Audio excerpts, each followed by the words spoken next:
সকাল সকাল বসে পড়েছি মুড়ি চপ আর পেঁয়াজ নিয়ে, আর তার সাথে কিন্তু চাও রয়েছে। ওইটা বরমশাইয়ের টিফিন আর এটা হচ্ছে আমার। আমি খাবো হচ্ছে চা লুচি, আর বরমশাই খাবে চপ মুড়ি আর চা, আর সাথে একটু চানাচুরও দিয়ে দিচ্ছি। একটু চাট করে না মেখে খেলে হয়। আর জানো তো, চপ মুড়িটা যখন চানাচুরের সাথে মাখাচ্ছি দেখে কিন্তু আমারও খুব লোভ লাগছিল, যেন মনে হচ্ছিল এক মুঠো তুলে খাই। কিন্তু কি আর করব, চা লুচিটা তো আছে, তাই চা লুচিটা দিয়েই আজকে আমি টিফিনটা সারবো। কিন্তু শেষ পর্যন্ত গিয়ে লোভ আর সামলাতে পারলাম না, বরমশাইয়ের থেকে দুমুঠো মুড়িই তুলে নিলাম একটু খাবো বলে। কি আর করা যাবে, এত সুন্দর চপ মুড়ি দিয়ে মাখা। টিফিন সেরে এখন সোজা চলে এসেছি ভাত বসাতে, আর ভাতের সাথে না দুটো আলু সেদ্ধ করতেও দিয়ে দিয়েছি। আজকে আমাদের মাংস হবে, কিন্তু আমার শাশুড়ি মা তো মাংস খায় না, তাই ভাতের সাথে আলু সেদ্ধ করতেও দিয়ে দিয়েছি। আর হবে মাছ।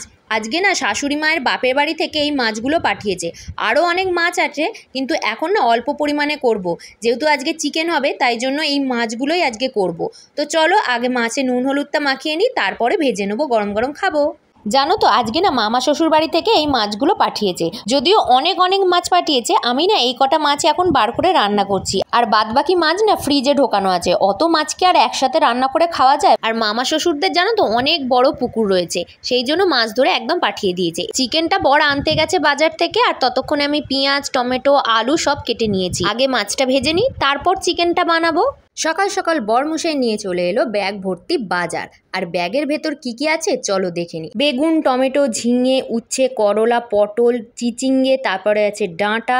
আর এই ব্যাগটায় চলো তো কি আছে দেখি। ও বাবা, এত বড় সাইজের মোচা এনেছে। আর ওই ব্যাগটা থেকে না পেঁয়াজ আর লঙ্কাটা আগেই বার করেছি। আর এই প্যাকেটে আছে মাংস, আজকে হবে চিকেন। তো চলো সবার প্রথমে আগে চিকেনটা ভালো করে ধুয়ে নিই।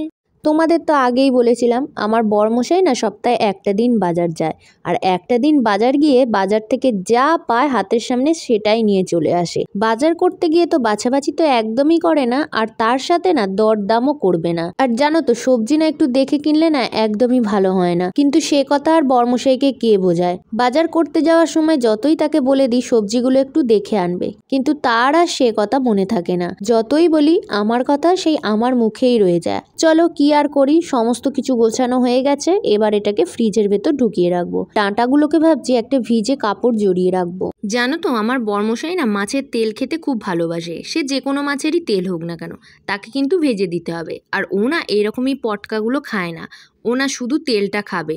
আর এই পটকা চর্বি যা কিছু থাকে না, সেগুলো আমি খেয়ে নিই। এগুলো খেতে কিন্তু দারুণ লাগে।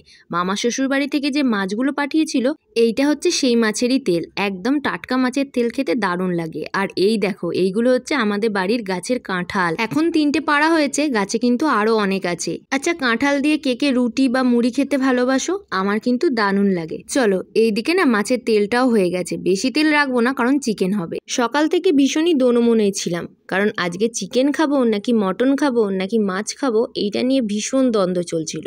বরমশাইয়ের ইচ্ছা করছিল আজকে চিকেন খাবে, কিন্তু আমার সেটা ইচ্ছা করেনি।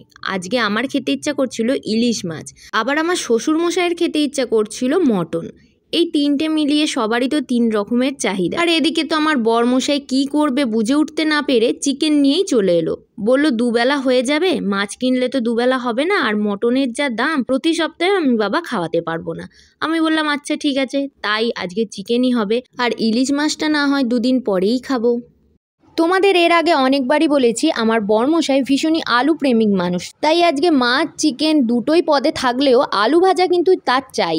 আর এখানে না আমি মাংসটাকে আগে সবার প্রথমে ম্যারিনেট করে নেবো। পেঁয়াজটা প্রথমে ঢেলে নিয়েছি, আর তার আগে চলো মাংসের আলুগুলো ভেজে নিই। মাংসে আবার আলু না দিলে তিনি খাবেন না। যদিও আগের দিনে শাক তরকারি ফ্রিজে রাখা আছে, সেটা তো গরম করবই, আর চিকেন তো আছেই, আর আলু ভাজা তার চাই। চলো তোমাদের সাথে শেয়ার করে নিই আমি চিকেনটা কিভাবে ম্যারিনেশন করি। প্রথমে পেঁয়াজ দিয়ে নিয়েছি, তারপরে হলুদ গুঁড়ো দিয়ে নিচ্ছি, তারপর দিয়ে নিচ্ছি 1 থেকে 1.5 চামচের মতো লঙ্কা গুঁড়ো। আর হলুদ গুঁড়োটা একটু কম হয়ে গেছিলো বলে আর একটু দিয়ে দিচ্ছি। আর এখানে না আমি চিকেন নিয়েছি 1 কেজি। তো তারপর মাংসের ওপর দিয়ে দিচ্ছি জিরে গুঁড়ো, জিরে গুঁড়োর পর তারপরে দিয়ে দিচ্ছি ধনে গুঁড়ো আর সামান্য পরিমাণে নুন। নুনটা অ্যাডজাস্ট করেই দেবেন। আর তারপরে হচ্ছে আদা রসুন বাটা, বেশ অনেকটা পরিমাণে আদা রসুন বাটা আমি অ্যাড করে দিলাম। তারপরে সব শেষে অ্যাড করে দিচ্ছি সর্ষের তেল, আর একটু চিনি দিতে ভুলে গেছি, চিনিটা একটু লাস্টে অ্যাড করে দিলাম। আর এখানে না আমি টমেটো কুচিও অ্যাড করে দিচ্ছি। ব্যাস, আর কোনো কিছু মশলা দেওয়ার নেই। এবার খুব ভালোভাবে এটাকে মেখে রেখে দিতে হবে প্রায় আধ ঘন্টার মতো। আর এটা যতক্ষণ সময় ধরে ম্যারিনেট করা থাকবে ততই কিন্তু মাংসের ভেতর মশলাগুলো ভালোভাবে প্রবেশ করতে পারবে। তো চলো এরপর তেলের মধ্যে আমি কি ফোড়ন দিয়ে চিকেনটাকে ঢাললাম সেটা দেখতে হলে নেক্সট ব্লগের জন্য অপেক্ষা করো, আর সাবস্ক্রাইব করে দিও আমার চ্যানেলটা।